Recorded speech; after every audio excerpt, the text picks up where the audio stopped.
Hola, ¿qué tal a todos? Bienvenidos a un nuevo episodio de Más Actitud, un espacio en donde compartimos anécdotas, reflexiones y experiencias de personas que están trascendiendo en ámbitos muy diversos y a través de las cuales buscamos promover un espíritu emprendedor que nos permita encarar lo que nos propongamos con pasión y actitud.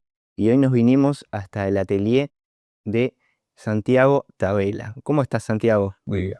Muchísimas gracias por recibirnos Muchas gracias hoy. por venir acá a mi mini galería. Al lugar de la creatividad, de donde nace todo lo visual, que es lo que estás muy metido últimamente. Y bueno, te quiero agradecer por la buena onda, como decía, por todo lo que has generado en un montón de personas de mi generación y de otras generaciones con todo el arte que has hecho en la música y en lo visual. Está buenísimo y me gustaría, para empezar a entender un poco más el trasfondo de todo, ¿cómo viviste vos los primeros años? ¿Cómo era el Santiago de niño? ¿Tuviste algún incentivo para inclinarte a la pintura, a la música, o empezó a nacer por contacto con otras personas? ¿Cómo lo viviste vos? Eh, un poco de todo, ¿no? Porque en casa se escuchaba, digamos, había discos, había cosas, es decir, ya de por sí, de repente, el primer disco de los Beatles que escuché lo habían comprado mis padres hacía cierto tiempo, y ahí fue como una cosa que me interesó mucho, pero también yo escuchaba muchas otras cosas, así de niño, ¿no? Porque en casa se escuchaban cosas, era muy variado lo que había a nivel de música, y después también había muchos libros de arte que a mis viejos les interesaba mucho, y íbamos mucho a ver exposiciones y cosas que venían a Montevideo, o ver simplemente los museos y ver las obras de los acervos de los museos y cosas así. Era parte de una cosa, y como que todo lo artístico era algo con lo que yo estaba familiarizado. Mi padre, mis viejos eran médicos, pero mi padre, además de medicina, había hecho toda la carrera de Bellas Artes Mira, en paralelo. María Freire, una gran artista uruguaya, él había sido profesora del liceo de él, y le había dicho: vos tenés que hacer Bellas Artes también. Tenés que hacer Bellas Artes. Ah, sí, bueno, pero yo voy a hacer medicina. No, no, pero tenés que hacerla también. Y papá le hizo caso, hizo las dos. mira. Entonces, como que siempre estuvo muy presente todo eso en casa, ¿no? Y me acuerdo que al principio empecé yendo a talleres como de expresión plástica para niños, ese tipo de cosas. Y en determinado momento dije: no, yo tengo que estudiar en serio. Y me acuerdo que después, me acuerdo mucho de los que estaban en ese taller para niños, de Tino Manta y Elena Porteiro, que fue muy buena formación la que tuve con ellos. Y como se dice, y a los 13 años, me acuerdo que, siempre digo que es una anécdota muy, muy divertida. Fui a buscar a mi hermana a la casa de una amiga que vivía cerca de casa, y cuando entro veo unas pinturas que tenían mucho que ver con las cosas que a mí me gustaban. ¿Vos ahí tenías 13? 13 años. Y entonces volví a casa y dije: che, las pinturas que hay en la casa de Sandra son increíbles, y no sé, la fascia del abuelo. Y entonces ahí, sacando cuentas, mi padre dice: ah, claro, porque es ahí en tal calle y tal calle. Seguro que es el viejo Pareja, Miguel Ángel Pareja. Y entonces yo fui, después otra vez fui a hablar con él, y a decirle: bueno, quiero aprender a pintar, ¿no?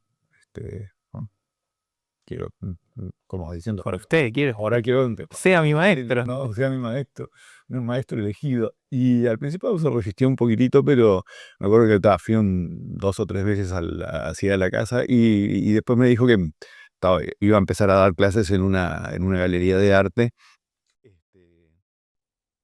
que estaban impulsando cosas así, y empecé a ir ahí, y tuve un montón de tiempo, ¿no? Porque después me acuerdo que esa galería cerró, eso debe haber sido en 1974, y, y me acuerdo que después los últimos años habíamos armado un taller en la Ciudad Vieja, y lo íbamos a buscar, lo traíamos yo me acuerdo que yo lo iba a buscar, y que ahí yo ya tenía, ya manejaba, ¿no? Y después, los últimos tiempos, en determinado momento dijo, che, mejor vengan a casa, no sé.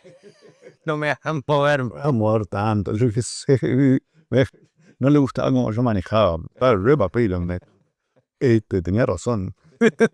Y bueno, esa fue una formación muy, muy importante para mí, porque la dinámica la dinámica del taller para mí fue muy, muy importante, y en cierta forma yo veía empecé a hacer música más tarde, tendría 15 años, empecé a estudiar un poquito de guitarra. Ese era el otro que te iba a preguntar, si entró después la música. Porque aparte yo decía, bueno, pará, me paso escuchando música todo el tiempo.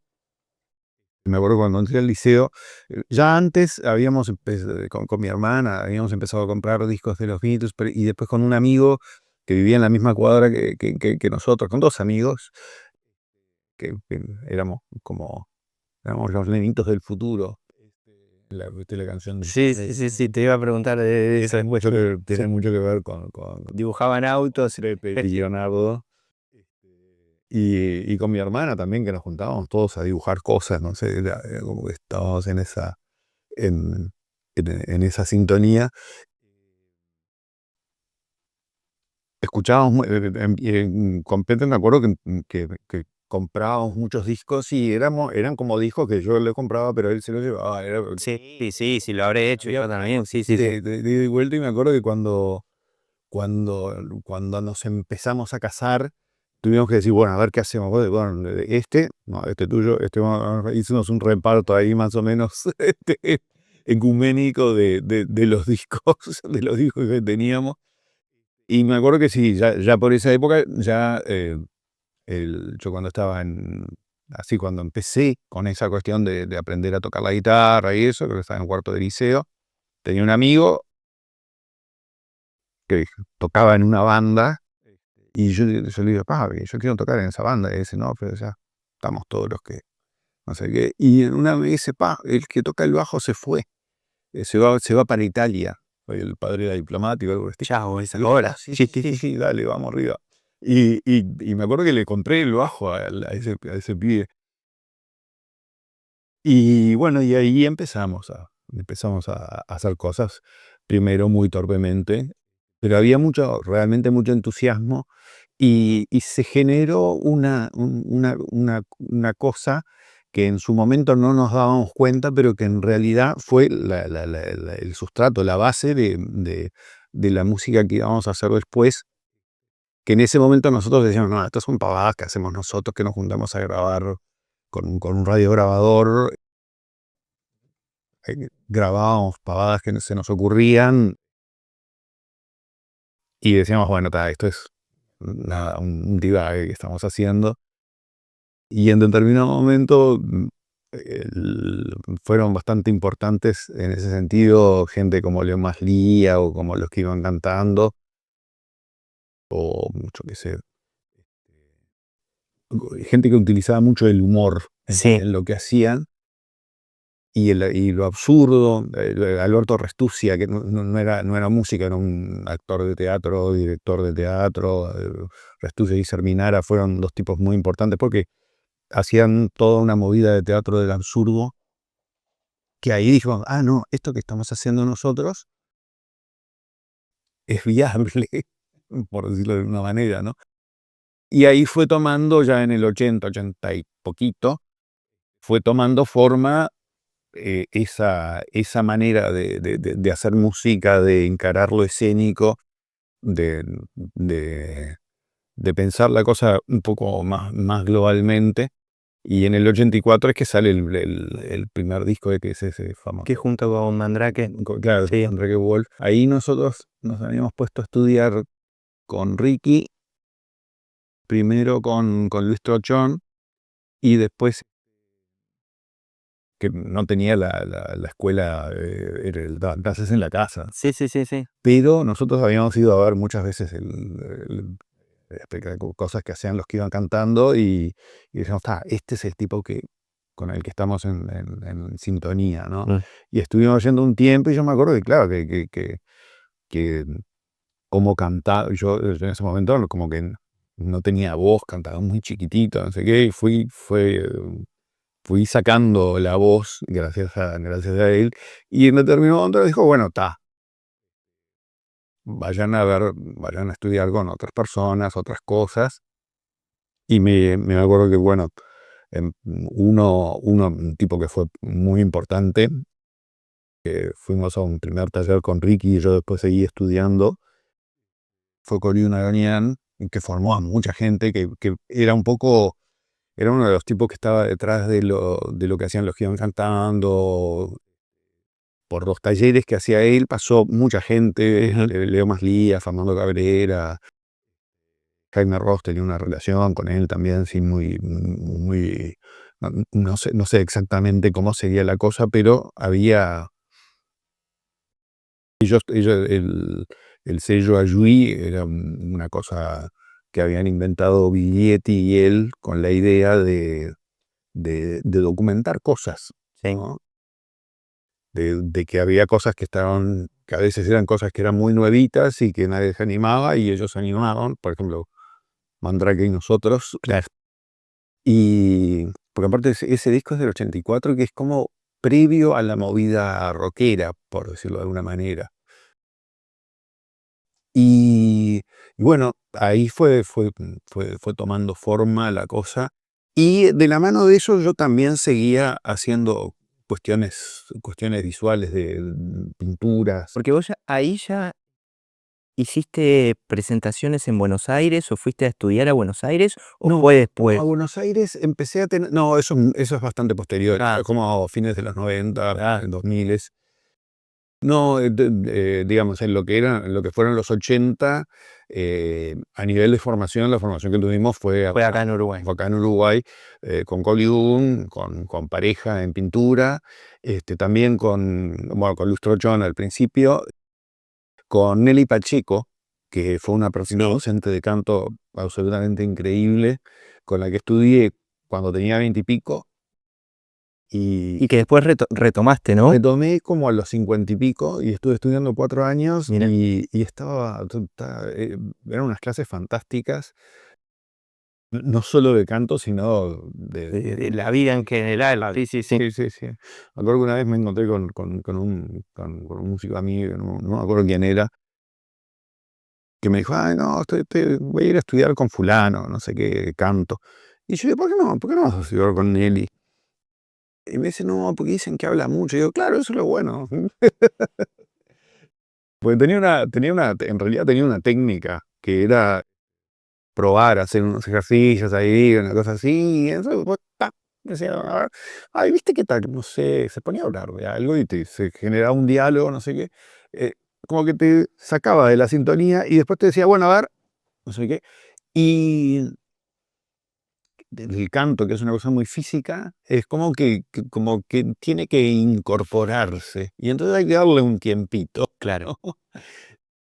Y nada, fue una experiencia fantástica. Y aparte que esos últimos años yo me acuerdo que fueron muy buenos en el sentido de que, ¿cómo te puedo decir?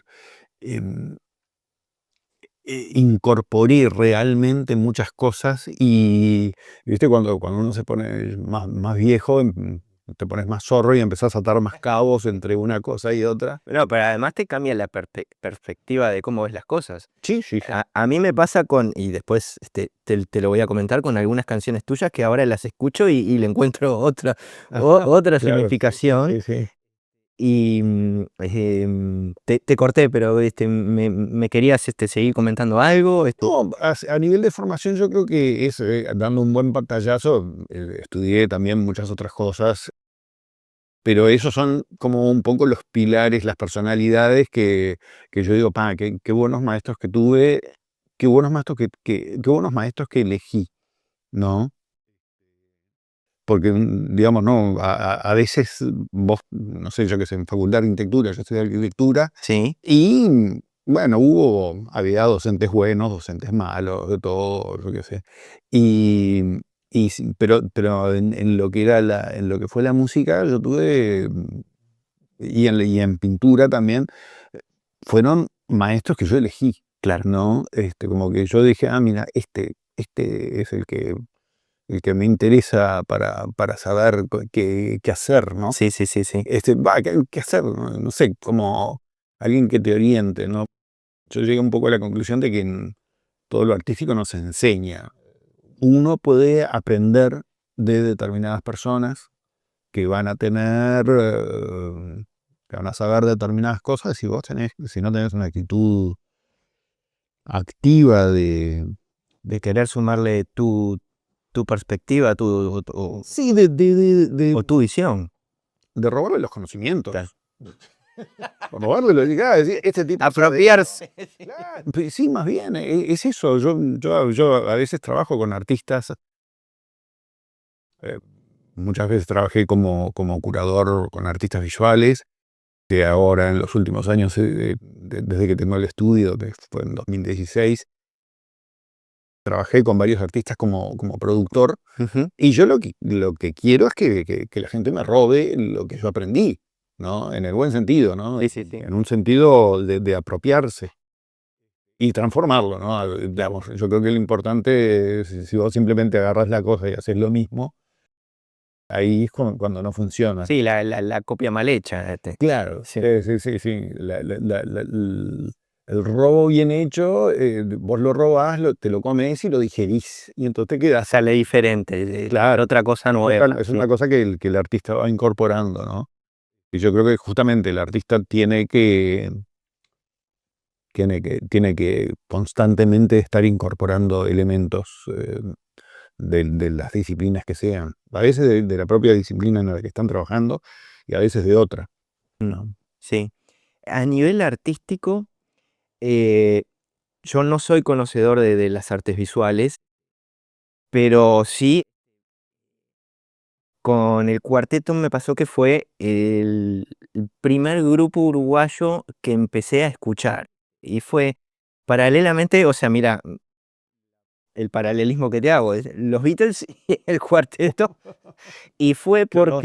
porque escuché Mr. Postman y, y justo a ese tiempo estaba saliendo Bob Cartero. Mira. Y era la revolución de toda la escuela y de todos los vecinos del barrio de esa época. Comentábamos recién que yo estuve en el teatro de verano, me acuerdo llovía a mares de a ratos, nos moríamos de frío, pero igual nos quisimos quedar. Y lo que siempre vi, tanto de la banda como de ti, ahora en este nuevo escenario, es que siempre fueron, y tú también fuiste muy disruptivo, muy innovador. Me acuerdo hace 2 años hablando con un tío en un asado, que fue a un show de ustedes en el 90 y poco, y Ujú. que tiraron un papel higiénico en el show, Ah, que había una pantalla atrás, sí. que la pantalla era una imagen de Ricky, puede ser, No, era un video, en un un cual video. estaba Ricky salía de escena, y entonces ya teníamos grabado el video, y hacíamos eso de como que tirábamos el papel higiénico y le caía, y a veces salía mejor y a veces salía peor, pero se entendía cuál era la intención. Claro, y esa persona Sí, fue para acompañar a una pareja de ese momento que le encantaba, pero él no entendía nada. claro. Pero en esa época era recontra disruptivo, muy innovador, y me imagino que al inicio les debe haber generado, por un lado, un grupo de seguidores muy fieles, pero por otro lado, detractores o gente que no les gustaba nada la idea, ¿no? Sí, sí, yo creo que eso se dio siempre, digamos, y como que nosotros teníamos, yo creo que teníamos bastante claro que queríamos hacer determinadas cosas y veíamos que eso generaba Una reacción. es decir, Ah, una reacción a veces en algunos aspectos positiva y en otros aspectos como una resistencia, sí. ¿no? Que había gente que decía, ve, está todo mal, no sé qué. Y ahí en eso, yo me acuerdo, no sé, en toda esa época, que era muy interesante. Eso del video que contás era previo a Otra Navidad en las Trincheras, Sí, sí, ¿no? me dijo al principio de los 90, Sí, creo que en 92, 93, me dijo en un cine, en la Sala Verde. en la Sala Verde. La Sala Verde. Y después me acuerdo que presentamos el disco, el Otra Navidad en las Trincheras, lo presentamos en la Linterna Mágica. Ah, la presentación fue en la Linterna, no fue en el Teatro de Verano. No, y después dijimos, che, vamos a hacer un teatro de verano. Eso fue a mitad de año Ah, y empezó a hacer una movida que nos llamaban de todos lados para sí, acá, sí. fue una locura. Y entonces ahí dijimos, vamos a hacer un teatro de verano, vamos a ver cómo es esto, y se hizo. ¿Fue el primer Teatro de Verano de ustedes? Sí, yo no me acuerdo si antes no había habido alguna movida en algún teatro de verano de varias bandas de rock, Ahí va, sí, posiblemente sí, alguna vez habíamos tocado, pero no solos. claro, Digo, claro, hacer un teatro de verano solos era un disparate. claro. Y Pero yo me acuerdo que había bastante gente, yo tenía estamos hablando de 94, tenía 10 años, 11 años ya cumplido, había bastante gente. no. Y era entre semana y llovía. Y lloviendo, sí.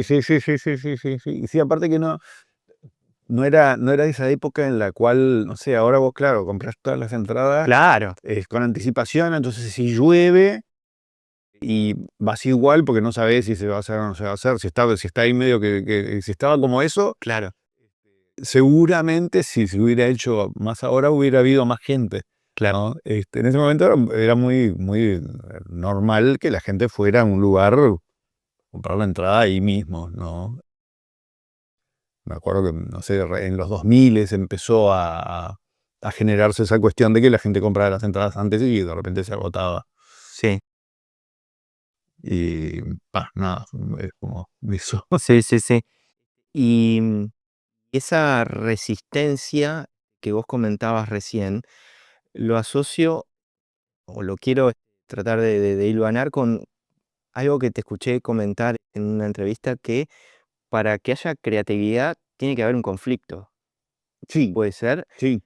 Y lo que me pregunto es si el conflicto es interno de uno mismo o es conflicto con alguien o con algo de afuera. Es todo, porque es tu propio conflicto contigo mismo a ver si haces o no haces esto. Ese conflicto con los demás en cuanto a cómo es recibido lo que, lo que vos haces, ¿no? Sí, Es el conflicto en el conflicto colectivo de cualquier grupo, ¿no? De qué cosa hacemos, por qué la hacemos. Yo siempre digo que los discos mm, así como más importantes que hemos hecho, y cosas en mi vida que he sí, hecho, siempre fueron en momentos, te diría que conflictivos, en muchos aspectos, mira, ¿no? Y, y ahora con el diario del lunes es como, claro, claro, sí, mira, fue esto, ¿no? claro. Un montón. Depende del momento, capaz que no. Claro, en el momento, pero sí, digamos como que el conflicto, lo mismo, es un poco una cosa bastante similar a una cosa que pasa con las relaciones, que uno de repente a veces piensa en relaciones de pareja, por ejemplo, que quiere que sean como, que esté todo bien, y dice, no, si no pasa nada, si no hay conflicto, es porque no te importa nada la otra Claro, persona, claro. ¿no? Esa es un poco la... Eso es un mensaje para mi señora. que sepas que estoy profundamente enamorado. Por eso todo lo que nos pasa. Claro. No, sí, realmente eso, para mí hay una cosa. Está bien, nunca lo había escuchado y me llamó la atención y lo asocié con eso de lo disruptivo que generó resistencias. Sí, sí. No, y también es una cosa que también, no sé, a mí me interesa, siempre me interesó mucho el psicoanálisis como disciplina y como cosa, más allá de la cuestión terapéutica, te diría como una cuestión filosófica, Mirá, ¿no? Y, y hablando con gente del ambiente y haciendo psicoanálisis yo mismo con distintos psicoanalistas, eh, se corroboraba esa cuestión de que sí, el conflicto es el motor, el motor de las relaciones entre personas, pues relaciones de pareja, relaciones de un artista con el público, relaciones de artistas entre artistas, como que es mm, una cosa que, que nada, y que a lo largo del tiempo como que ha tenido eh, diferentes formas de, de aparecer, ¿no? Y que a veces esa creatividad, yo mido a veces, hay cosas que yo digo, mira, esto era algo que surgía de una cuestión conflictiva y fueron cuestiones muy, muy masivas, ¿no? Pero de repente también hay otras cosas que yo veo dentro de lo que es mi carrera y que de repente no fueron cosas que tuvieran un éxito así como para decir, sí, qué locura el éxito que tuvo tal cosa. digamos A masivamente, nivel de, claro, a nivel de sí, sí, aceptación de público, pero que yo digo, mira, esto que yo hice en tal momento me sirvió para tal cosa y fue muy importante y son cosas que yo sigo teniendo obras o que sigo diciendo, en tal año hice tal cosa, esto fue muy ¿Y importante. cuáles tenés identificados bien cuáles son no sé, 2 3 canciones, o 2 3 pinturas, o No, intervenciones? no, cosas que van saliendo. También, por ejemplo, una cosa que es importante que yo a lo largo de hasta el 2011, yo trabajé entre 2006 y 2011, me había conseguido que me pasaran, yo era funcionario del Banco Hipotecario, que me pasaran en comisión a la Intendencia para trabajar como asesor cultural. Y ahí es que empezás a vincularte con el subte, ¿no? Claro, Claro. primero estuve ahí medio en banda, no sabía qué hacer. Organicé algunos recitales y cosas de música y ya en el 97 por ahí, o mismo en el 96, no me acuerdo en qué momento, fue que se planteó la idea de armar un equipo para programar las cosas del subte, del cabildo, y me dijeron si yo quería participar, porque sabían que yo, digamos, como que tenía formación artística, etcétera. Y me encantó porque aparte yo veía que las cuestiones que tenían que ver con la música eh, se hicieron un par de recitales así, estuvimos en organizaciones de cosas, pero era todo muy esporádico, ¿no? Ujú. En cambio ahí estaba bueno porque eran salas bueno, había gente que quería exponer y que presentaba sus proyectos y que había que darles un seguimiento. Y yo dije, acá este es un trabajo Esto es lo que bueno esto es para lo que quiero hacer. hacer, ¿no? Y me acuerdo que, bueno, eso fue en 2010, como que me dicen bueno, que ya no van a renovar el pase en comisión. Y en idas y vueltas, al final del 2011, terminó renunciando, Ujú. ¿no? Y fue un momento, el 2012 fue un año súper creativo, ¿no? Era Mirá, como que yo todo ese trabajo que hacía con el subte, con el cabildo, con las muestras que se hacían, le ponía, me llevaba mucho tiempo porque me interesaba mucho, ¿no? claro. Y en cierta forma yo planteé lo de la renuncia y todas esas cosas porque yo digo, bueno, ya hice más o menos todo lo que yo tenía ganas de hacer y, y ya veía que lo que era el presupuesto de la, del Departamento de Cultura de la Intendencia, no iba a cambiar mucho.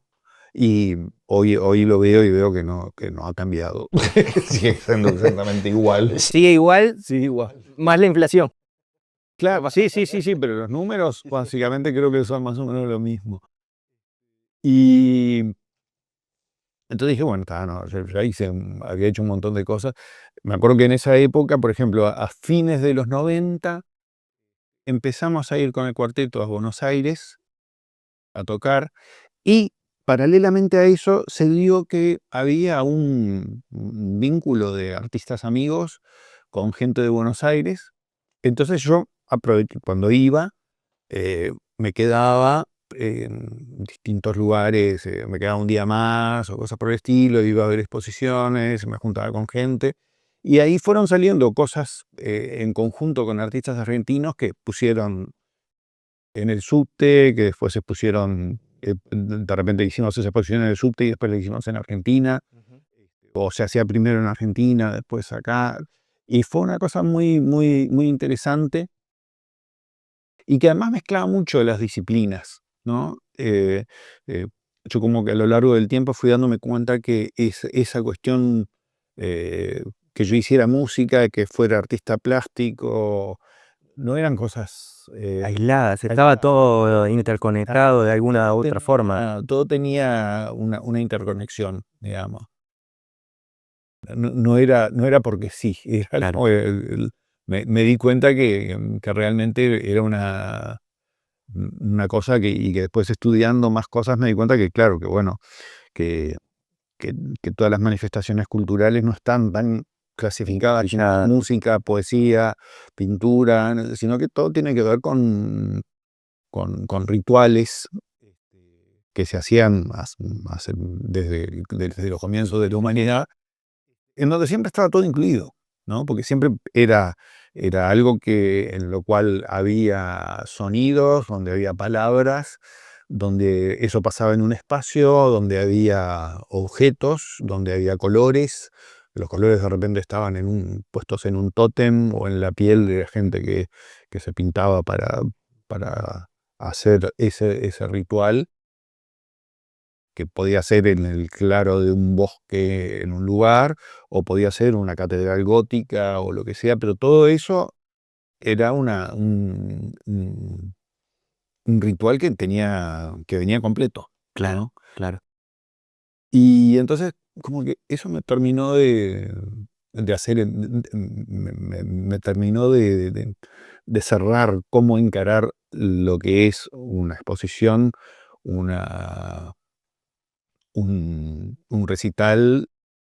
Por más que estamos en el occidente moderno que separa las cosas, entonces,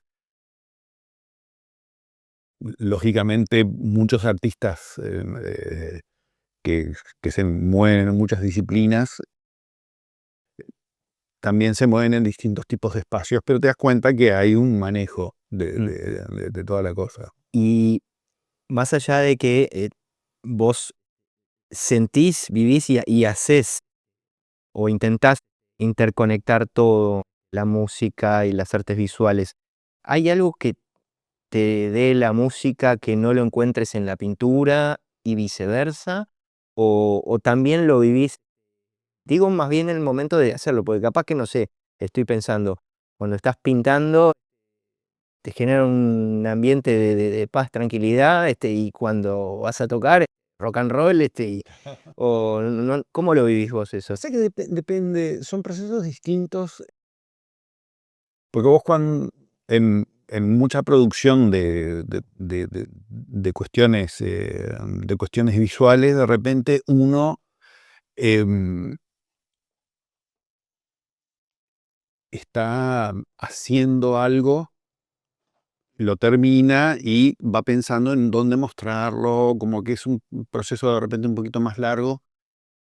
Si bien yo siempre digo, ¿no?, que cuando uno se sube arriba de un escenario, yo estoy haciendo música, Sí, estoy cantando letras, poesías, cosas por el estilo, pero también me di cuenta que más allá de cosas que yo he hecho mucho de meter elementos visuales en los shows y cosas así, Hay una cosa que es muy importante, que es que el artista que está en el escenario está poniendo el cuerpo. Mm, Y el cuerpo es una cosa que se ve, sí, ¿no? No es que yo diga, ay, yo soy una obra de arte. Pero no, pero la cuestión de la performance, que también es otra cuestión que hoy de repente se toma como algo independiente, ¿no? En realidad, en todos esos rituales que yo te comentaba, había una sí, sí, cuestión sí. performática. Y vos cuando vas a ver a un músico o vas a ver una obra de teatro o lo que sea, vos ves a la gente ahí poniendo el cuerpo, Sí, ¿no? Y a mí me parece que eso tiene un anclaje en decenas de miles de años, ¿no? Entonces, por eso es tan importante el tema claro. de las artes en vivo, porque en cierta forma es lo que una cosa que sobrevive a lo largo desde que el hombre es hombre, digamos, ¿no? Sí, sí, sí, sí, tal cual. Y a ver, lo que yo siento que, o lo que yo vi al menos, o entendí que sucedió con el cuarteto, que es prácticamente 2/3 partes de tu vida, es que tuvieron 2 puntos de inflexión tremendos, con Otra Navidad en las Trincheras y Ujú. después con Raro. Sí, Primero los catapultó a nivel nacional, sí, sí, sí, sí. pero zarpado, y después a nivel, internacional, con Sí, sí, Raro. sí. Y yo lo que también, hablábamos hace un rato de que uno va cambiando las perspectivas, y la forma de ver las cosas. Yo lo que siento es que capaz que vos al principio empezaste a hacerte todo el tiempo que pudieses para pintar y hacer música, y después como que el éxito que trajo esa música te quitó el tiempo para hacer otras cosas que estabas queriendo hacer. Sí, ¿Puede bueno, ser? hubo un proceso como vos pasás de periodos en los cuales decís, a mí me gustaría tocar más, hacer más shows, Sí, mostrar más cosas, no sé. Y después de repente tenés un momento en el cual eso empieza a suceder. Y gasta capaz. en determinado, claro, a mí me pasó un poco eso, yo un poco el alejamiento tenía que ver con que dije, bueno, ya está con esto, digamos, ya sé lo que es, disfruté lo que tenía que disfrutar y dije, no, y lo que yo tengo ganas de hacer ahora, no sé qué va a pasar con esto, con eso, a nivel musical, digamos, que es como la parte más exitosa, masiva, en la cual yo tuve participación. Y yo Sí. dije, bueno, no sé si preciso eh, que mi proyecto sea exitoso. Sí sabía que precisaba que mi proyecto tuviera determinadas características. Ajá, es decir, yo hacer determinadas músicas de determinada manera, músicas que tenía medio hechas, ideas que tenía con respecto a letras, a músicas, y también a cómo grabarlas, cómo tocarlas. Y me fui acercando, y te diría que en este momento, eh, a partir me acuerdo que durante casi todo desde 2012, 2013, una cosa así, hasta principios de 2024, eh, fui armando una banda. Medio sé que en 2014 medio que se consolidó una banda en la que estaba Martín, mi hijo, Sebastián Mació en batería, y fueron pasando. Primero estuvo el Lanza, un amigo de Martín, que yo lo conocía de toda la vida, Mm, él como guitarrista. Después hubo otros, pasó otra gente, el niño que toca fuerte, no sé. Después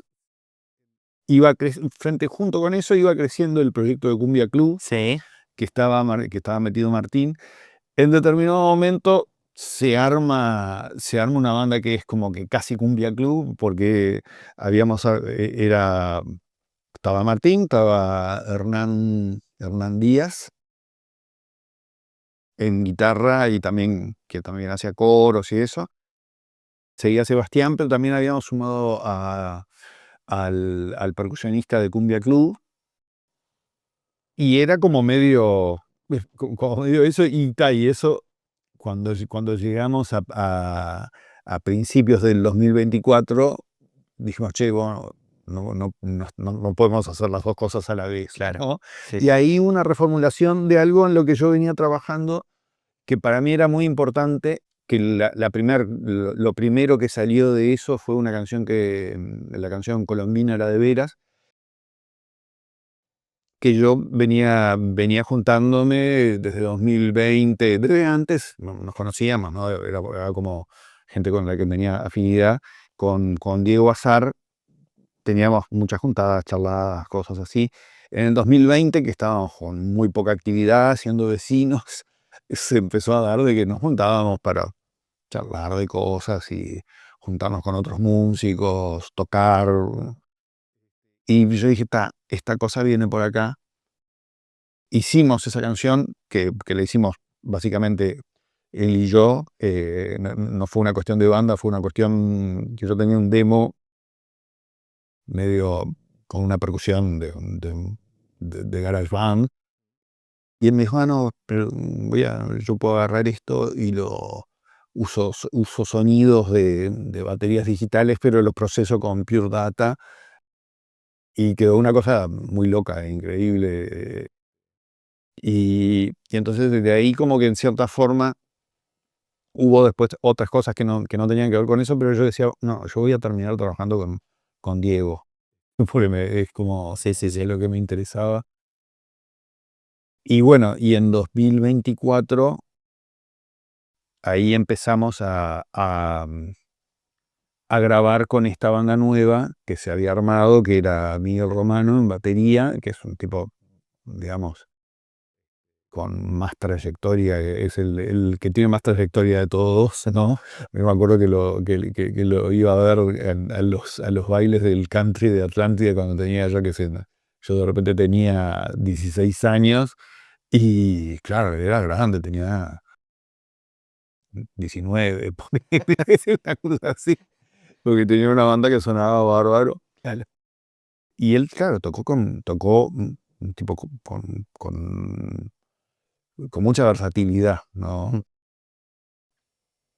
Después otro músico que también, con el que también había tocado, el oso Ucha, Federico Ucha. Yo había tocado con él le había hecho la suplencia a Martín en un toque y pues, yo me lo anoté y dije, mira, este se aprende todo rapidísimo y tiene onda, tiene swing, tiene todo lo que se necesita. Y después el otro que me había recomendado Diego era Santiago Lorenzo, que Diego, el primer disco que saca es un disco de Diego Azar, es un disco que se llama Almohadones. Claro, Sí. ese es el primer disco que saca, y después sacan un disco que se llama Santo Azar, que es un disco hecho a medias entre Diego y Santiago Lorenzo. Y, y después de eso sacan un disco que es el disco de la Subtropical, el primer disco de la Subtropical, que ahora están saliendo otras canciones más, que está buenísimo, Mirá. el proyecto es fantástico, y que ahí están los dos, está Santiago Lorenzo y él. Y con el Santo nos entendimos, nos conocíamos, habíamos trabajado en cosas. Me acuerdo que desde antes de 2019 o algo por el estilo, 2018, no me acuerdo cuándo fue que yo le había preguntado, digo, Chiqui, pues el Santo toca el bandoneón, no sé qué. Sí, bueno, porque quiero grabar una cosa así. Y me acuerdo un par de cosas de sesiones de cosas que las hice con el Santo, y yo dije, mira, qué músico, ¿no? Y bueno, y ahí quedó armado eso. En el disco también, bueno, Diego también tocó en el disco, tocó guitarras, el Santo toca teclados. Otro que participó fue Alvarito Salas, que es como uno de esos tipos con mucha historia, ¿no? Es de los tipos que tocan el tambor con fundamento, ¿no? Como que viene una vez fue, él era como muy amigo de Mateo y hay una canción de Mateo que se llama La Chola. Sí. La Chola es la madre de Alvarito. Ah, mira. Sí. Y, y bueno, ahí como que hay armada una barra de producción de cosas en la cual yo ahora estoy metido y que realmente para mí es muy importante todo el enfoque de cómo hacemos las cosas. Es decir, porque yo de repente tengo las canciones y yo siempre digo como que eh, teniendo un buen equipo, vos la canción es una pelota que vos tirás, es un centro que levantás y tenés que ver, a ver, ¿Cómo te la devuelven después, no? claro, O, sí, o- sí, sí, sí. o a quién se la pasan y qué hace el otro. ¿Qué hacen? Sí, y esto, haber hecho tanto la canción esta de Bob Dylan, Un simple giro del destino, que Sí. salió en el disco Uruguay le canta a Dylan. Uruguay le canta a Dylan. Cuando hicimos la sesión de esa canción, me acuerdo que hicimos 5 canciones, ya como una especie de primera sesión que fue en 2024, eh, de otras canciones que iban a ir para Tarzán a los 64, que es el disco ese disco salió el año pasado, o sea, hace el 25, en noviembre, una cosa así. Primero salió la canción de Dylan y ya teníamos las otras y sí, en 2025 hicimos 2 sesiones más de más canciones hasta redondear las 10 canciones del disco, que realmente es como un disco que para mí es muy importante. Este último, el Tarzán a los 64, para vos es la obra de Otro Tabela. Bueno, no sé, la próxima. Bueno, sí, pero sí.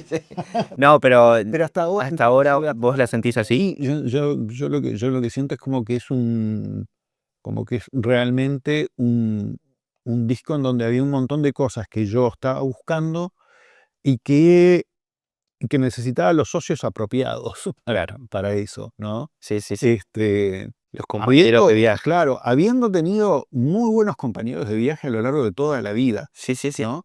Pero en determinado momento te pasa que No, ahí sí. seguís haciendo cosas con alguien y decís, bueno, esto ya está, ¿no? Voy a buscar otras cabezas, otros oídos, otras voces, otras manos para armar cosas, ¿no? Una cosa que yo me acuerdo que empecé a hacer en los 2010, ¿no? Sí. Y que esto es parte de eso, ¿no? Me fui dando cuenta de que, sobre todo en artes visuales, estaba como desapareciendo la crítica. Y en música también estaba viendo eso, como que desaparecía la crítica, y como que lo que había eran reseñas, eran decir cosas como que reafirmaban lo que pasaba, pero no tenían un carácter de cuestión crítica, ¿no? Y entonces yo ahí lo que dije, no hay crítica, voy a salir a buscarla, ¿no? Y me acuerdo que yo qué sé, no sé, por ejemplo, en 2012 hice una exposición muy importante en el Museo Nacional de Artes Visuales, que yo creo que presentarla para ahí, tenerla, generar la propuesta para eso, implicaba una cuestión que tenía que ver con la crítica importante en el sentido de que, bueno, no era cualquier lugar. Claro. Y con quien trabajé para hacer esa exposición, Verónica Cordeiro, que es una curadora brasilera que estuvo viviendo acá mucho tiempo, fue un trabajo donde el papel de ella fue muy crítico, Ujú. digamos, en cuanto a exigencia, cosas así. Después, otro con el que como que siempre estuvimos en contacto, pero yo dije, no, mira, de ahora en adelante las cosas que yo haga, lo que yo escriba, te lo voy a ir pasando. Y también es músico, que es Aldo Mazzucchelli, un tipo muy amigo, nos conocemos desde el liceo. Y me parecía como que estaba muy interesante el hecho de pensar las canciones a nivel de producción, no solo con un productor que viera la cuestión del sonido, sino también de ver qué pasa con las letras, ¿no? Y fue una experiencia muy buena. Fui a buscar la crítica de él, ¿no? Que además sé que es como un tipo que me decía, ah, no, mira, esta canción no, para mí esto no funciona, esta sí funciona, esto está bueno.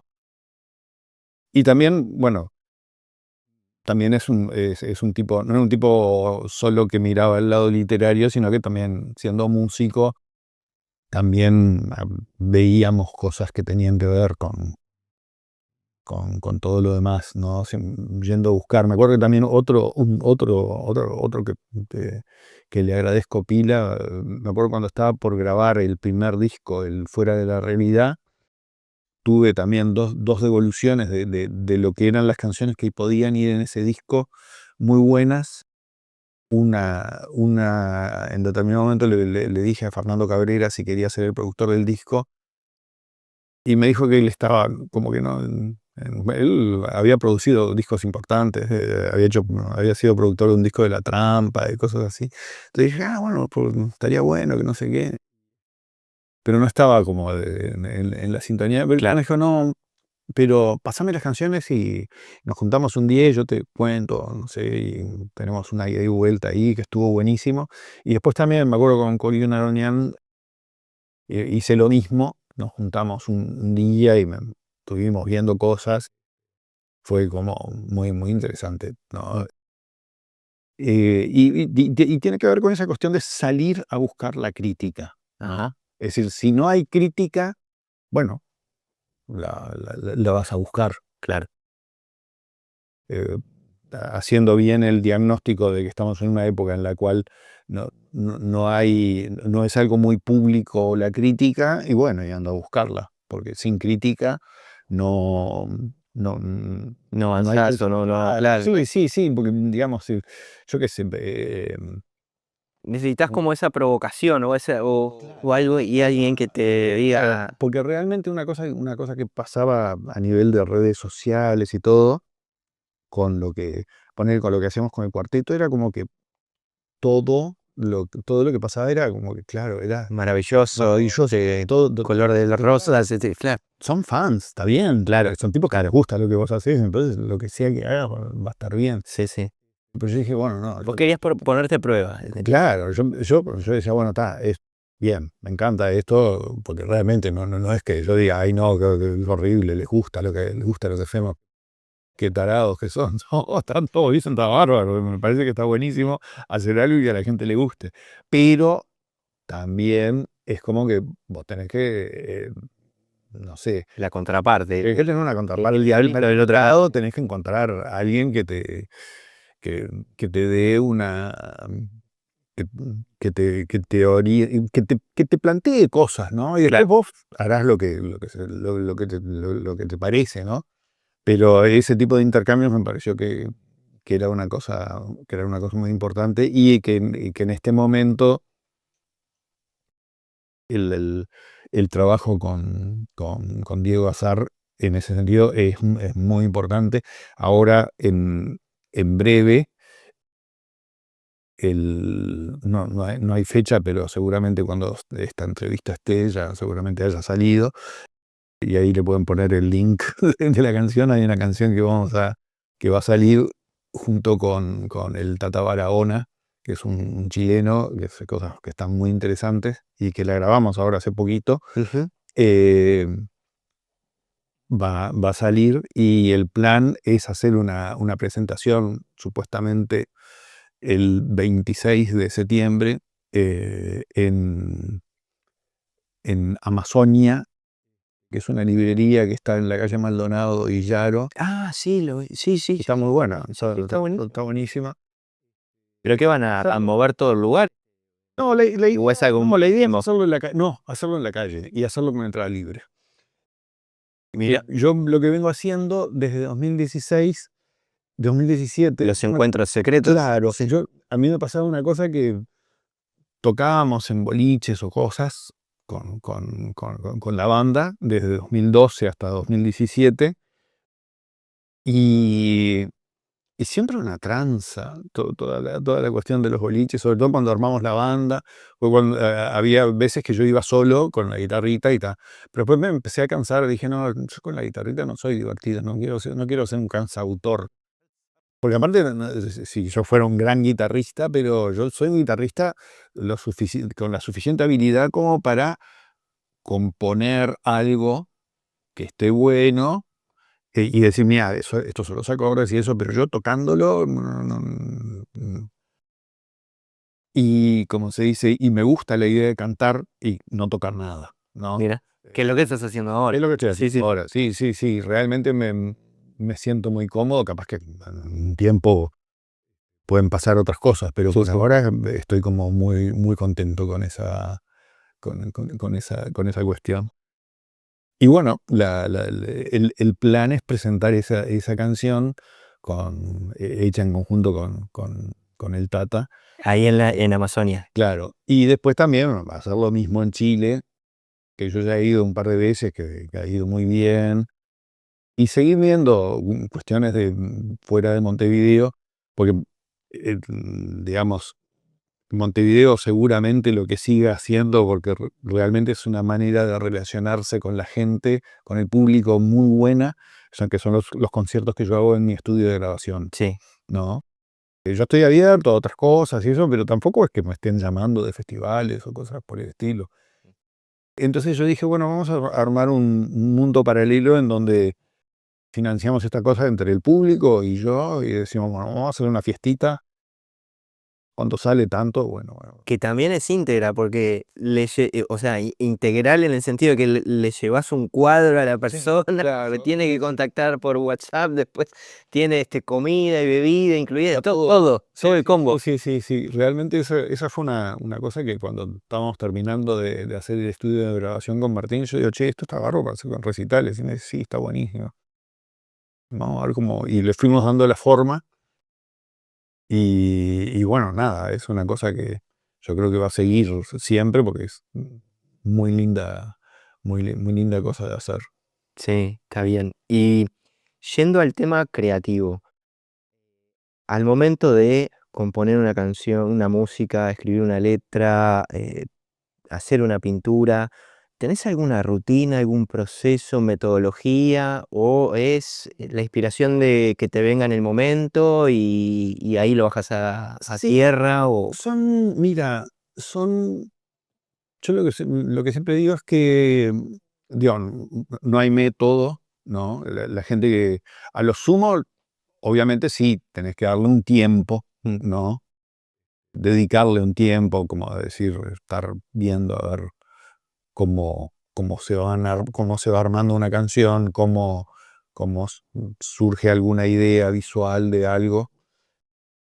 Tenés que darle un tiempo de desarrollo, hacer pruebas, prueba y error, probar esto, aquello. A mí a veces me preguntan, ¿vos qué haces primero la letra o primero la música, no? Te diría que en general tengo una cierta tendencia a hacer una letra que yo veo que pueda andar y entonces ver sobre eso qué música puede andar.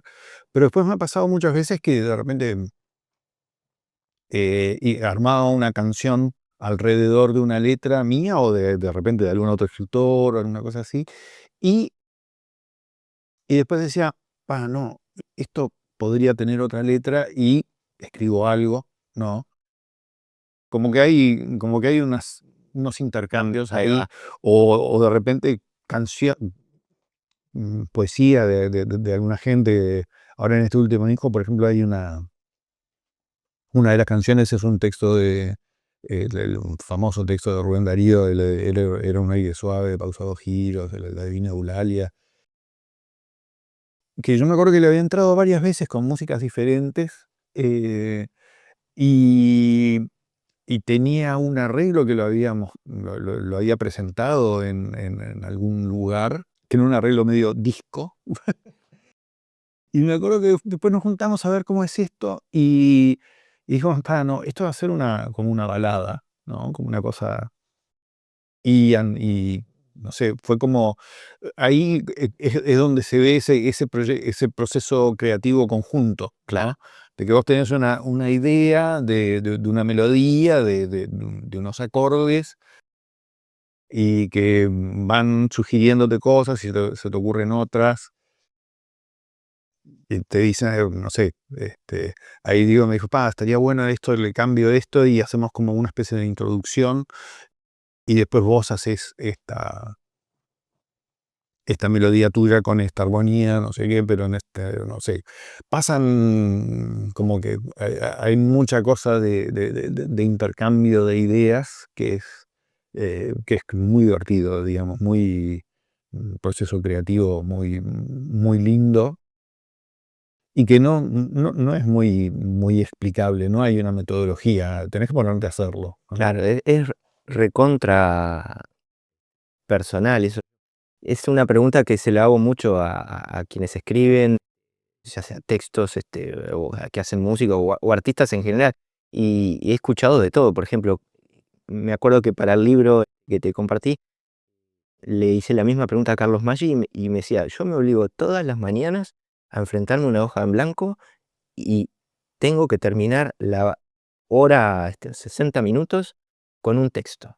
Y después veo si lo descarto o no. Pero, o sea, te lo puse como el extremo opuesto. O sea, y en ese rango he visto todas las opciones, y me parece interesante, porque yo no tengo esa facilidad creativa, Claro, entonces no, me parece re interesante, porque para cada uno hay diferentes claro, yo me maneras. acuerdo un diálogo medio conocido que había por ahí, ¿no? Que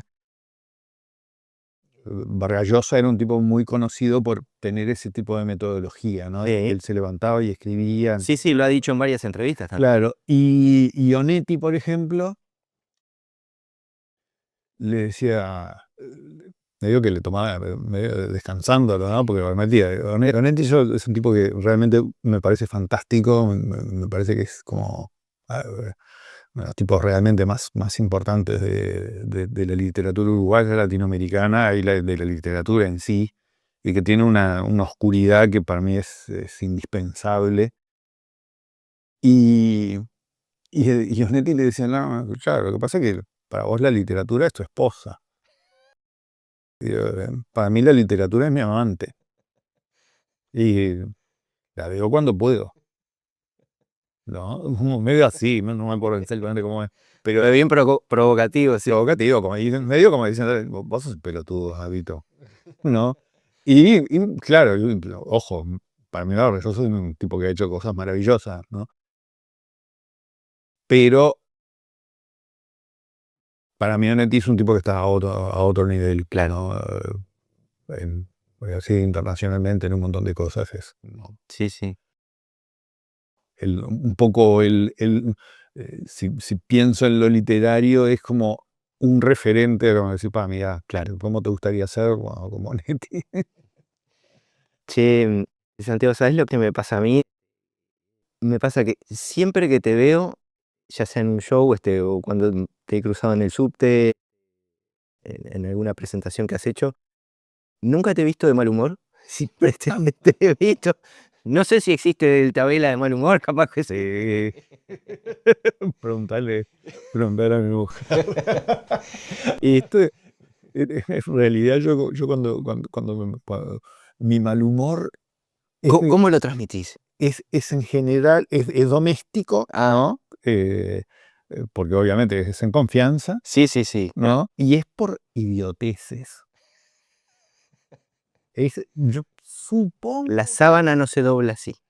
no, No, no, ese tipo de cosas no me preocupan, pero de repente, no sé, hago algo y se me caen un montón de cosas y me agarro tremenda calentura y fue hace 5 minutos se me fue, ya fue, ah.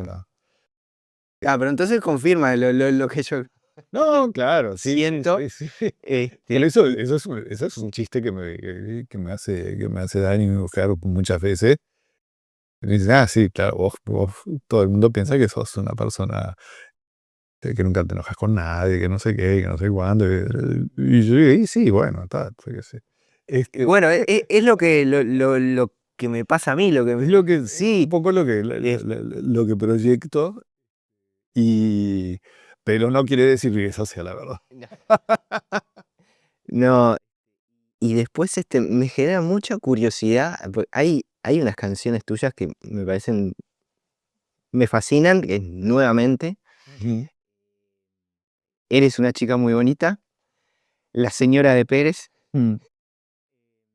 después El calzoncillo a rayas, y a lo largo de los años, bueno, hay algunas que son muy recientes ahora, Sí, sí, sí, sí. pero por ejemplo, es como que le he ido encontrando diferentes interpretaciones. ¿Y te acordás de alguna de esas que te nombré? ¿A raíz de qué la escribiste, la letra? Mira, lo que pasa con lo que yo veo, con las músicas que yo hago, hay una playlist en mi canal de Spotify que se llama Robos o Copias, ¿Robos o copias? ¿no? Y entonces están Mm, todas las canciones de Otto no lo había Tabeila, visto eso, ¿eh? están todas las canciones de Otto Tabeila, la canción mía y una canción a la cual le robé algo. La canción mía y otra canción a la que robé. A veces son más, ¿no? Pero es como la que pienso, digo, ah, mira, esto viene de acá, no sé qué, como una cosa así. Y, y ¿cómo se dice? Hay ideas que surgen ahí, hay canciones que te das cuenta que tienen, yo qué sé, el Calzoncillo a raya, que es una canción que no la he agarrado con otro Tabela, ¿no? Todavía, no sé. Sí. Capaz que algún día sale, hay que encontrarle una vuelta, ¿no? Viste que las reversiones que yo hago de las canciones, de canciones mías, Tiene una explicación, tiene un particular, porqué. tiene un porqué, porque no Claro. voy a hacerlas de vuelta por Por hacerlo, claro, claro. ¿no? Algunas de repente las empezamos a tocar y ahí empezó a aparecer el arreglo, un arreglo que tuviera una personalidad diferente, ¿no?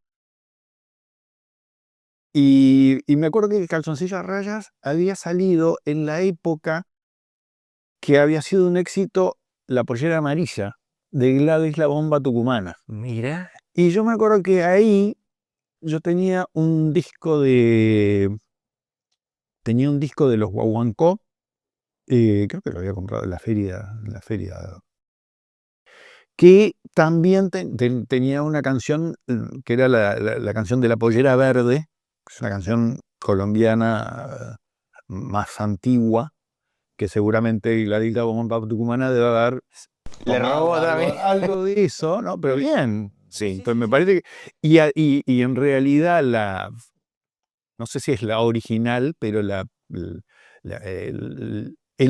la Pollera Verde hacen referencia a que ya no le gusta la colorá a la morenita Soledad. Ahora trajo una pollera verde bien ajustada. Tarán, tan, tarararán, tan, tan. Entonces digo, ¿pero hay una canción de la pollera colorá? Sí, hay una canción de la pollera colorá, con su pollera colorá, con su pollera colorá. Entonces como que ahí había una retroalimentación de cosas y que es como una, ¿cómo se llama esta figura literaria, que es la parte por el todo, La parte por el todo. la, la, la- siempre me Lo olvido. opuesto complementario, no. No, no, la parte por el todo, porque es como que la Gladys, la morenita Soledad, son, todo el mundo se vuelve loco por su pollera amarilla, su Sí. pollera verde o su pollera colorada. Sí. Y entonces yo digo, está, una con un calzoncillo, ¿no? O sea, sale ahí. De ahí nació todo mi. Sí. Y es como que, claro, no soy yo, es el calzoncillo, claro, es como, sí, Son los pasitos prohibidos. claro. Y también ahí también había una cuestión musical, un par de ideas musicales que yo las tenía desde hace mucho tiempo. Yo me acuerdo que había una canción que tenía unos acordes que estaban en esa misma onda, en- que la canté en 1984 en un recital que hice en el Teatro de la Máscara, yo solito con la guitarra. Mira. Y una letra que nada que ver, y aparte era como la misma idea de acordes, pero no era una cuestión festiva, era una canción como medio oscura, no sé, una cosa así. Pero que son cosas que vos vas teniendo, vas armándote un lenguaje musical, un lenguaje de personajes, de ideas, no sé, de tendencias, de distintas personas y vas encontrando cosas, vas encontrando disparadores, ¿no? Lo de la señora de Pérez, el disparador era una cosa que había salido en el libro de Bioy Casares que se llama Borges, que cuenta todas las cosas de las que hablaban. Alguien encontró los diarios que Bioy escribía todo lo que al día siguiente que había venido a cenar Georgie, agarraba y escribía todo y lo tenía todo muy así. Y entonces en un determinado momento él le cuenta que quería, ¿por qué no hacemos una antología de poesía? Y le dice, porque Alejandro Sirio, un dibujante español que vivía en Argentina, que no se llamaba así, tenía un nombre que no me acuerdo ahora cuál es, le cuenta esa de la señora de Pérez y sus hijas, comunican al público y al clero que han abierto un taller en la calle de Santiago del Estero. Me encantó, ¿no? Obviamente dije, qué bueno. Y en determinado momento agarré y empecé a hacer como una historia alrededor, hacer una letra alrededor de eso y a pensar fue saliendo esa letra con una música medio que a la vez y como que el estribillo ya está, ya, sí. Y después cuando salió la idea de grabarla, me acuerdo que decíamos, ¿y esto qué es? Como era claramente algo medio caribeño, no sé qué. Y Diego dije, vamos a hacer algo tipo bolero, pensando en los Beatles, que viste que los Beatles tenían en los primeros discos canciones que eran como boleros. Y entonces él armó una especie de introducción que aparece en todas las partes, que eso lo compuso él y que después entra en las estrofas que escribí yo. Y después llega el estribillo de ese beta, que es maravilloso, ¿no? Y ahora la otra pregunta. ¿Te inspiraste en Janina Latorre para hacer una canción? ¿O la canción después la dedicaste a Janina Latorre? Bueno, mira, ¿O un poco de las dos? hay un poco de las dos cosas. En los shows siempre digo Y eso. después te me echo la otra pregunta, pero te dejo contestar la otra. ¿La de la señora de Pérez es inspirada en alguien o no? No, claro, en realidad es es decir, el primer disparador fue el texto del libro que habían hecho, que había hecho Bioy sobre Borges, ¿no? Que esos versitos, dije, ay, con esto hay que hacer algo, ¿no? Y entonces dije, bueno, a ver cómo. Tiene una visión un poco más contemporánea en el sentido de que hablan ahí de un taller de. Y entonces ahí como que no queda claro, yo digo como que no queda claro si el taller es para aprender o para que vos vayas, si es de enseñanza o para que. No. Lo cual me parece fantástico. Porque ahora se habla de vamos a hacer un taller de tal cosa para deconstruir nuestra masculinidad tóxica, no sé, toda esa. Y, y bueno, me acuerdo que en parte lo de Janina Latorre vino porque esa canción yo tenía como una cierta duda, ¿no? En su momento de si era como para hacerlo o no sé qué. Y un día estábamos acá de tarde mirando la tele y estaba Janina Latorre en el LAM o no sé qué programa. Y hablando de que fulana y que no sé qué, que hizo para llegar a no sé dónde. Y ella dice, no, porque yo nunca estuve por ahí como fulano. 4 de la tarde. Eso no lo sabía. Entonces yo dije, olvídate, no hay ningún problema, ¿no? Fue como una especie de cuestión de permiso. Ya está. Siéntate loca diciendo de todo. Sí, Puede decir cualquier cosa. Y aparte yo también tengo un poco de permiso para matar porque soy una persona mayor, no sé, viste, como que. Pero después, ahí sí hay una cosa que yo también digo que es otra canción que está inspirada en Janina Latorre, que es La gente es mala. Bueno, pero yo pensé en esa. Claro, bueno, La gente es mala también, porque me acuerdo que en un momento habían dicho que, no sé, que Icardi le iba a comprar a la China la casa de los sueños de Wanda. ¿No? Que tú de ahí sale la casa de los sueños de tu ex, se la compraste a tu nueva, ¿no? Que supongo que debe ser lo que...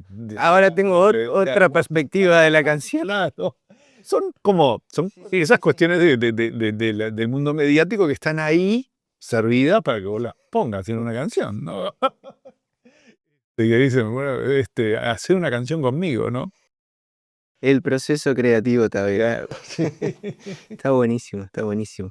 Bueno, Santiago, nos vinimos acá a tu lugar de creación, a donde sucede la magia en lo que refiere a las artes visuales, y hay un montón de pinturas, de cuadros, de cosas. No sé si querés comentarnos algo que tenga mayor relevancia o que para vos haya tenido una significación Bueno, especial. lo que está acá en cierta forma, te diría que es como bastante significativo de un poco de los últimos, de las cosas que vengo haciendo desde los últimos años, ponerle desde 2012.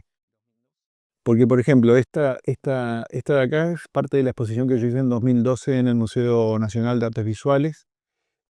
Después seguí desarrollando ideas que tenían que ver con la arquitectura en esta y esa otra de ahí, que eso fue una exposición que hice en el Centro Cultural de España. ¿Te quedó algo pendiente de la arquitectura o no? No, justamente Es algo sanado. que no terminé porque lo que me interesaba era... Perdona, me refería a si te quedó algo pendiente como si te hubiera gustado terminarla. No, No, hacía mucho tiempo que yo sabía que no. ah, Digamos, cuando empecé a trabajar como organizando exposiciones y todo eso, yo dije, no, ya está, ya tengo un trabajo en algo que me interesa, tengo la música también y todo eso, no, la arquitectura no,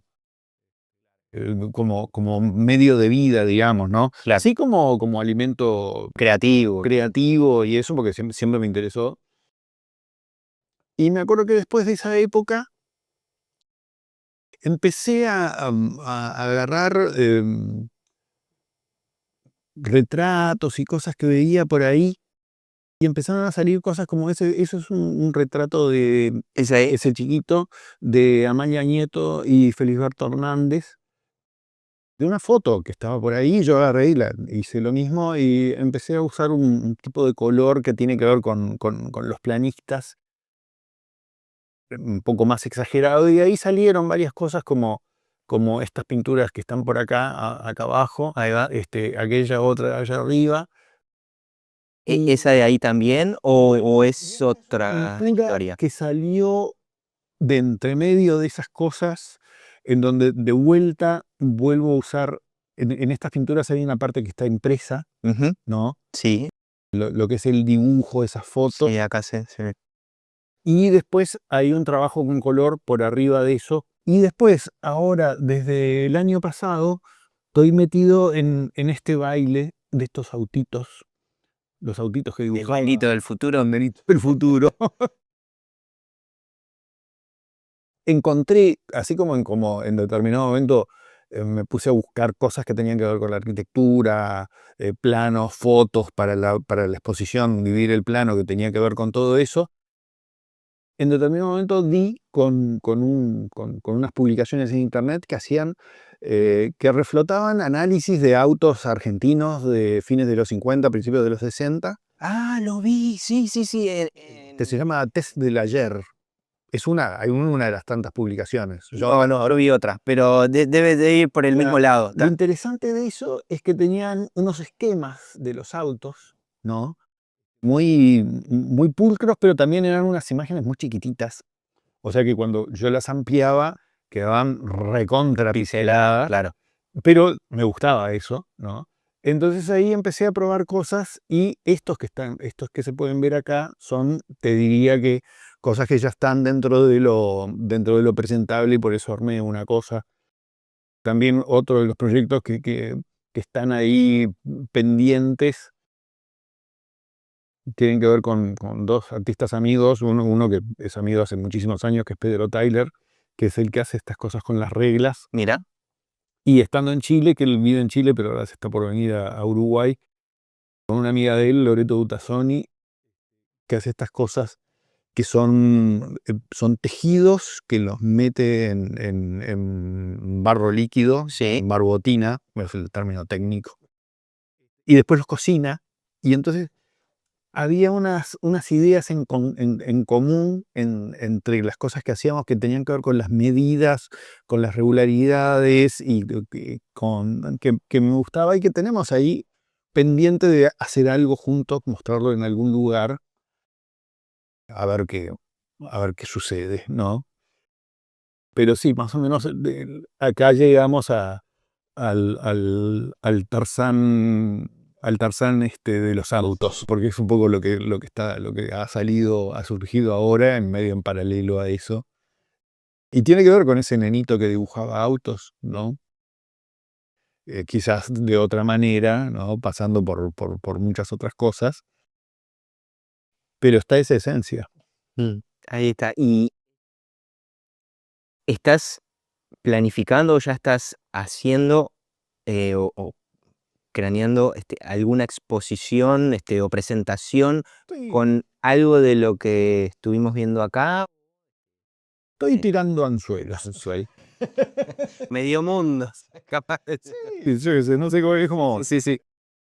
todas estas cosas, claro, o incluso te diría que una de las ideas que estoy haciendo, y por eso te dije que vinieras acá, me gustaba la idea de charlar, es también ir invitando a gente que me parezca que le pueda interesar, que le puedan interesar este tipo de cosas, y hacer una cosa muy micro, de decirle a 3, 4 conocidos, así que sepa que le puede interesar, Mira, que vengan acá a tomarse una, nos quedamos charlando, le digo, mira, ahora ando en esto, con esto, no sé qué.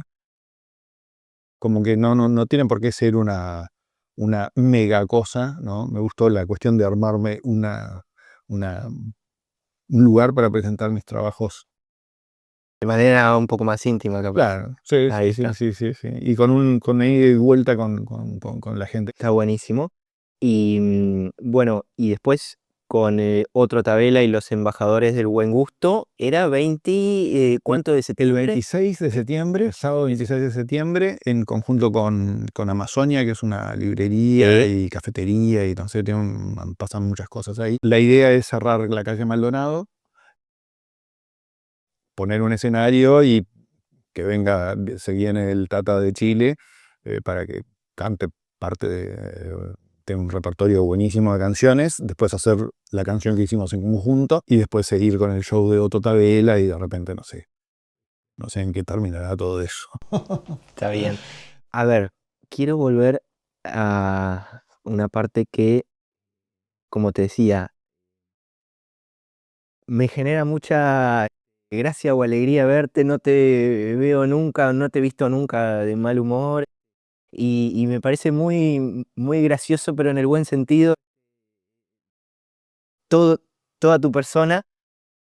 Y lo que yo quiero preguntarte es si lo que vemos es con intención de crear un personaje o sos 100% así en la vida. Uno nunca sabe por qué es como es, ¿no? A lo sumo podrá ir sacando pistas y cosas de que, mira, esto lo hago porque, no sé, como que... pero no... No, no es algo que vos quisiste armar deliberadamente, sale así natural. Es como lo que soy, ¿no? Hay, hay gente que dicen, digamos, que desde el punto de vista del psicoanálisis o cosas por el estilo, em, como que uno es un personaje, ¿no? Que es, que es creado por el propio inconsciente de uno, Claro, sí. ¿no? La idea esa el inconsciente se estructura como lenguaje que parece tan, no sé qué, y como lenguaje, ¿cómo? Y con lo que decís, ¿no? Que yo me acuerdo que hay dos cosas que así que están buenas como cuestión de redondear, que son, eh, un ensayo que para mí es muy importante de Susan Sontag que se llama Contra la interpretación, que la tipa lo que plantea es que la interpretación no es lo que está escrito, no le des vueltas, no inventes teorías, ¿no? Como que lo que dijo el escritor es lo que dijo, lo que dibujó, la foto que sacó alguien, lo que sea, ¿no? Porque es una tipa que escribió sobre muchas cosas. Y yo me acuerdo que también, hablando con mi psicoanalista de ahora, en determinado momento, yo agarro y le digo, claro, porque vos seguro que yo voy diciendo cosas y vos vas leyendo entre líneas acerca de lo que yo digo y te das cuenta de cosas, de que no sé qué, y que vos, pero igual vos dejás que, nada, bueno, como que, Claro. como que pasen las cosas, ¿no? Y me dice, no. En lo que yo me fijo es estrictamente en lo que decís. Y la gestualidad Claro, o cosas por claro. el estilo, pero que también es lo que estás diciendo. Pero no, me dicen, no leo entre líneas, no invento cosas, no hago teorías, ¿no? Es decir, es lo que vos decís, ¿no? En- y yo a veces veo como que el público muchas veces funciona como el psicoanalista de la canción, por decirlo de alguna manera, ¿no? Porque de alguna manera recibe eso que se está diciendo y le transmite algo, hay una cuestión de transferencia, de un montón de cosas que tienen que ver con eso. ¿Y qué es lo que vos dijiste? Claro. ¿No? Por ejemplo, hay una cosa que a veces hay gente que lo dice y lo dice también, no sé, capaz que no está muy pensado o algo así, que dice, bueno, no, claro, cada uno tiene su propia interpretación. Y yo digo, sorry, pero no es así. Cada uno tiene su propia interpretación, no, porque la canción dice una cosa y no dice otra, Claro. ¿no? Y también musicalmente, ¿no? ¿Cómo te puedo decir? La música dice cosas, ¿no? Aparte de las letras, ¿no? La música es un lenguaje, viste que te dicen eso, ay, no, la música es el lenguaje universal porque te sentimientos. No, no es así. Yo lo estudié, lo empecé a estudiar con Corión en los 80 y lo terminé de estudiar con Philip Tag, que es un musicólogo importantísimo, en los 2020, por Philip Tapp Philip Tag. no hizo un libro de una canción, Sí, ¿puede ser? claro, un libro sobre Fernando, la canción de ABBA, De ABBA. que ese es el libro que me había recomendado Coriún en el 83, ponele una cosa así, que dijo, no, porque está este libro de este tipo. Ah, una locura. Una locura, ¿no? Sí. Y lo leí en 2020, que claro, tenía mucho tiempo. Y después, y claro, ese libro lo había escrito en, creo que fines de los 70 o principios de los 80. Y después, pero después siguió escribiendo otro montón de libros. Y el último importante que hizo es un libro que se llama Music Meanings, los significados de la música, y que plantea justamente eso.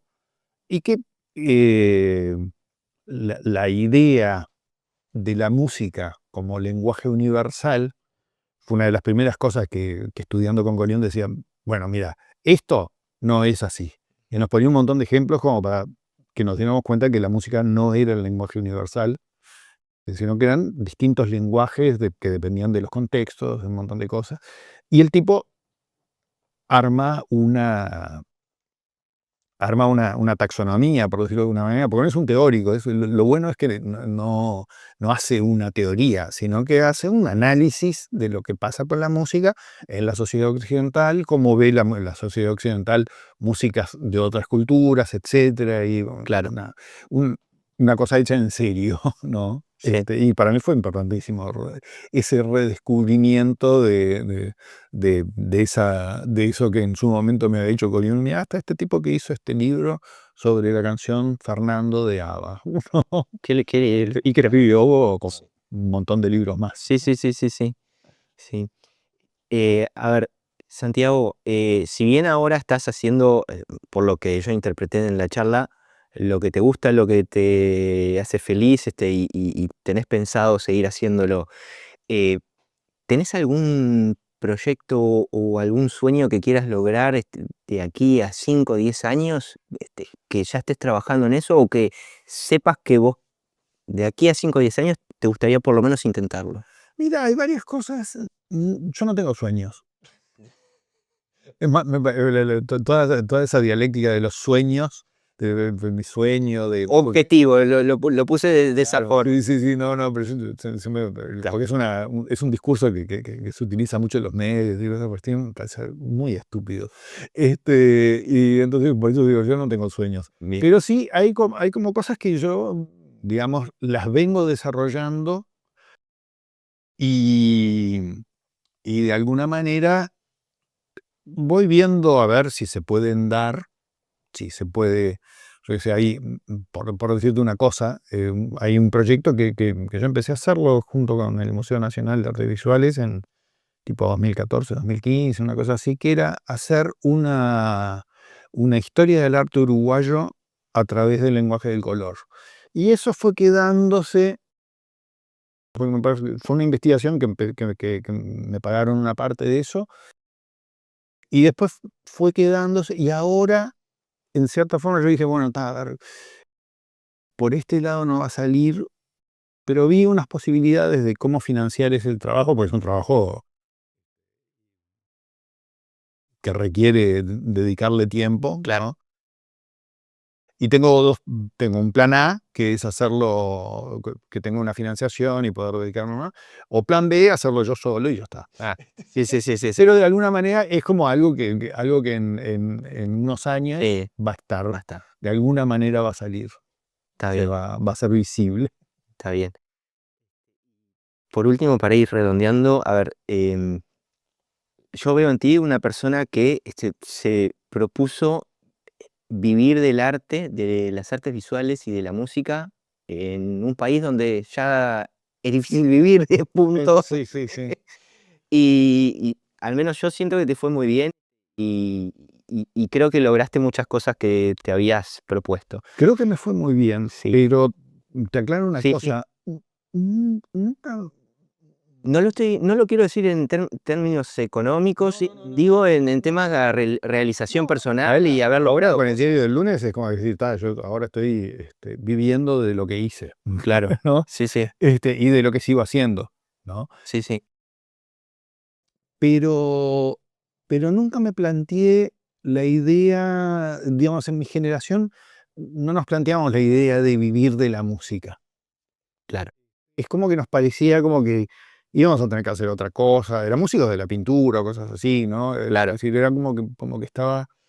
Y sí, veíamos que había alguna gente que sí, que hacía solo eso, o que hacía eso y daba clases, o no sé, como que habían diferentes, que no había una fórmula para eso. Y me acuerdo de una frase del viejo Pareja, cuando nosotros estábamos estudiando ahí con él y eso, que mucha gente decía, no, porque ya empezaba a surgir la idea de que yo me gustaría vivir de esto y que no sé cuánto. Y en eso el viejo mandó una que era fulminante y dice, no, no, no, yo no vivo de la pintura, dice, yo vivo para la pintura, Mira, ¿no? Como diciendo, no, no. Y a lo largo de mi vida he trabajado en muchas cosas, claro, digo, también fue un tipo que fue docente, docente de secundaria, docente de Bellas Artes, un montón de sí, cosas, sí, sí, claro, director de Bellas Artes, pero que como que lo que se planteaba a sí mismo como objetivo no era vivir de la música o de la pintura, de la música no, obviamente, porque no era música de la pintura, pero yo ahí dije, bueno, no, no, está bien. Cuanto más me acerque, por ejemplo, cuando empecé a trabajar en la intendencia como asesor cultural, una cosa así, dije, ay, mira, estoy más cerca de eso, pero me parecía justo tener un trabajo, no sé, la profesionalización de las artes para mí no pasa tanto porque puedas vivir de eso, sino porque lo hagas profesionalmente, que lo hagas bien, ajá, ¿no? Lo cual implica, obviamente, tener ciertos privilegios que te den el tiempo para poder hacerlo, claro, ¿no? claro, Seguimos viviendo en una sociedad que los que producen arte o cosas así en general son gente privilegiada, por distintos motivos, digamos, ¿no? Con, de diferentes maneras, pero no, si queremos pensar en una especie de democratización de que cualquiera puede crear y vivir de lo que hace, no. Digo, no te estoy diciendo que esté bien o que esté mal. Sí, sí. Lo que te estoy diciendo es que no estamos ni ahí de llegar a eso, Sí, sí, sí, sí. ¿no? Las políticas culturales, no, a lo sumo, me permitieron a mí como trabajador en esas cosas, tener un tiempo de mi vida en el cual cobré un sueldo por Claro, organizar cosas, ¿no? claro. Pero yo veía también, por otro lado, que los artistas que de repente que yo invitaba para que hicieran cosas, por más que yo siempre fui tratando de conseguir de que tuvieran más apoyos y cosas así, no tenían un sueldo todos los días, ¿no? Y en cierta forma, yo no sé hasta qué punto, cuando yo renuncié a eso, no solo renuncié para no volver a trabajar en una oficina en la Agencia Nacional de Vivienda, Claro. me hubiera pegado un tiro, sino que también decía, "Bueno, me parece que esto de la gestión pública, estaba dándome cuenta de que era un poco un callejón sin salida, una cosa que no llevaba a ningún lado. Y dije, bueno, me estoy ganando la vida con otra cosa, hagámoslo". Claro. La pregunta iba para el lado de que, como te decía, yo te veo como una persona que logró desarrollarse en áreas en las que en un país son realmente muy difíciles. Teniendo en cuenta eso, ¿qué te sirvió a ti para seguir adelante y que lo puedas transmitir como mensaje? No tiene por qué ser consejo si no te sentís a gusto con la palabra consejo, para aquellos que están dudando si dedicarse al arte o algo que sienten que puede no ser lucrativo, no puede no darle sustento. Y yo te diría que es un impulso que uno tiene por hacer determinadas cosas, ¿no? Y me acuerdo de una frase de Borges que el tipo decía, no, si usted agarra un libro y empieza a leerlo y le parece que no le interesa, déjelo, Claro, ¿no? Entonces, si vos te ponés a hacer música y no te interesa tanto porque ves que no te va bien y que no sé qué, déjalo. Y si te pones a hacer música y aunque te vaya mal, eh, mm, eh, vos sentís la necesidad de hacer eso y demostrarlo, dale, y que les digan, pero esto es una estupidez, o esto es una pretenciosidad, o esto es, no sé, cualquier cosa, pero vos decís, no, pero esto es lo que yo tengo que hacer, claro, ¿no? Yo creo que ese es el punto, ¿no? Es una cuestión que es un impulso que si no tenés el impulso, no lo hagas, ¿no? No pongas en el otro lo que es un problema tuyo, claro. ¿no? Así como una gran frase que me dijo Neil Pacheco en un momento, en la segunda tanda de clases, cuando yo tenía 50 y pico, y yo digo, che, y si yo estas canciones que estoy haciendo, ¿no? Porque estaba desarrollando todo un lenguaje que iba por lados en algunos aspectos parecidos, o sea, en otros aspectos diferentes a lo del cuarteto, y no sabía si iba a ser. Y si esto no le interesa a la gente, no sé qué, le pregunto, ¿vos qué pensás? No sé qué. Y me dice, no es tu problema. Y entonces, por qué hacerlo? Y me dice, porque es tu deber. Me lo planteo como, si vos tenés esta creatividad, esta cosa, vos tenés que hacerla, Claro, ¿no? Y ciertamente ahí me di cuenta de que sí, era mi deber en ese sentido de que yo necesitaba hacerlo, ¿no? mm, Enfrentate a tu deseo, ¿no? ¿Vos querés hacerlo o no querés hacerlo? ¿No? Si no querés hacerlo, no lo hagas. y si no, metele con todo. Pero si no, hacelo, ¿no? Y si les gusta a los demás o no les gusta, no es tu problema. Claro, ¿No? Yo creo que hay que plantearse las cosas de esa manera, ¿no? Hacer algo solo para que les guste a los demás, no. Te va a hacer infeliz. Yo qué sé, no sé, es como, nada, yo qué sé, a veces, digo, de repente tenés que hacer un trabajo, tenés que hacer una cosa para ganarte la vida, por el estilo, y bueno, le tiene que gustar a tu jefe.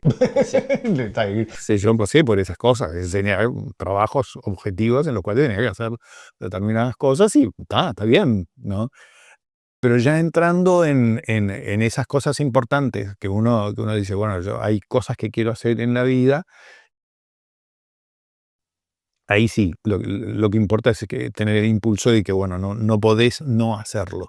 Claro. ¿No? Cuando estás en esa situación de que no podés hacerlo, es como ese libro que decís, si no me interesa ese libro, déjelo, no sé qué, pero no, justo agarraste un libro que no lo puedes dejar. ¿No? Es eso. Está buenísimo.